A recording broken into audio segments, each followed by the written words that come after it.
দর্শক, আমরা অত্যন্ত দুঃখের সঙ্গে জানাচ্ছি বিএনপি চেয়ারপারসন ও সাবেক প্রধানমন্ত্রী বেগম খালেদা জিয়া আর নেই।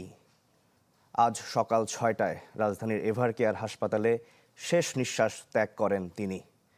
গত রাতে তাকে দেখতে রাজধানীর এভারকেয়ার হাসপাতালে যান দলের ভারপ্রাপ্ত চেয়ারম্যান তারেক রহমান।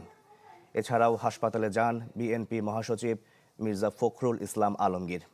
এর আগে হাসপাতালে গিয়েছিলেন খালেদা জিয়ার জ্যেষ্ঠ পুত্রবধূ ডাক্তার জুবাইদা রহমান, বড় বোন সেলিনা ইসলাম, ছোট ভাই শামীম ইস্কান্দার, তারেক রহমানের মেয়ে জাইমা রহমান ও আরাফাত রহমান কোকোর মেয়ে জাহিয়া রহমান।